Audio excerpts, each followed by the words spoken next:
continuer à se cacher, en fait. Et Donc, il s'est livré aux autorités coloniales.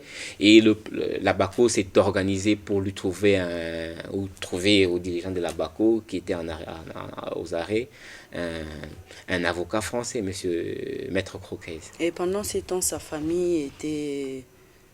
Non, mais sa famille, toujours sur Sur India. India numéro un. Sa femme, maman Sa Hortense femme, maman Hortense et les enfants. et ses enfants. Et bon, après, comme vous venez de le dire, à la tête de la République, il continuait toujours à rester là. On l'avait plutôt trouvé une résidence officielle. Non, il a habité la résidence officielle à Mongalema. Mongalema, avant que cette résidence ne soit occupée par celui qui l'a succédé par un coup d'État le 24 novembre 65, le général Mobutu. Cette résidence était tout occupée par le président Kasavubu. C'est la résidence en fait officielle Oui. des chefs d'État. Mhm. Et puis après, vous expliquez comment les choses ont évolué pendant qu'il était à la tête du pays. Et il a passé combien de temps jusqu'à sa destitution par les maréchals? Oui, il a passé 5 ans à la tête, du pays. Mais bon, il y a eu ce premier coup d'État que je venais d'évoquer, hein, le 14 septembre 60, qui va en fait emmener Mobutu, on va dire entre guillemets, au pouvoir jusqu'au 9 février 61. Et puis bon, je crois que les Occidentaux vont comprendre que Mobutu n'était pas encore prêt, et Kasavubu va continuer. Il aura plusieurs premiers ministres comme cela, hein.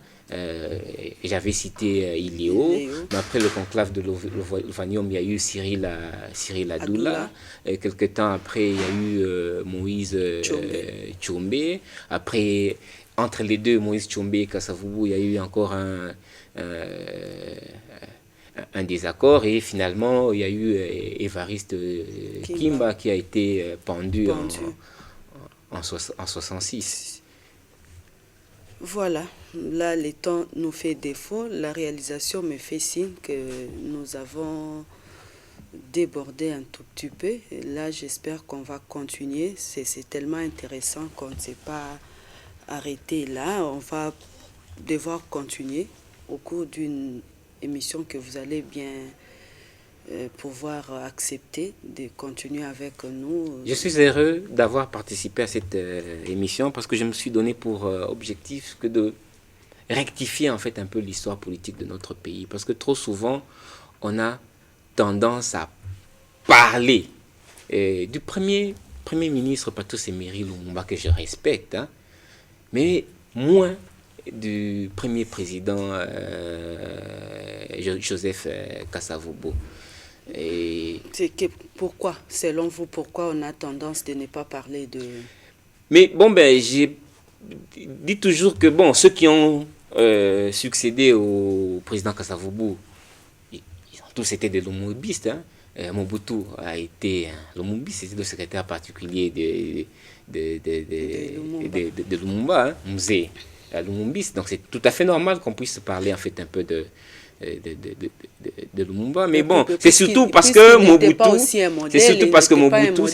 Mobutu, je crois vers les années 67, a fait de Patrice Emery Lumumba héros national, hein, parce que bon, je crois qu'il se reprochait de beaucoup de choses, hein, et pour en fait un peu se racheter, hein, il a fait en fait un peu ce geste cynique. Là, c'est selon vous?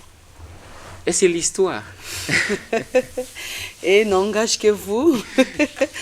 Mesdames et messieurs, nous sommes arrivés à la fin de cette première partie que j'appelle ainsi, parce que là, on n'a pas épuisé toute la matière prévue pour cette émission. On va devoir pouvoir continuer ça au cours d'une seconde émission, bien sûr avec votre autorisation.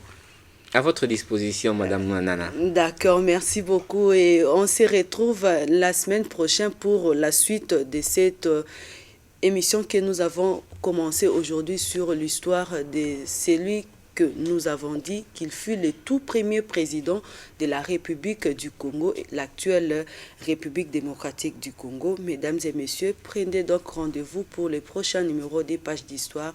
Merci et à la prochaine.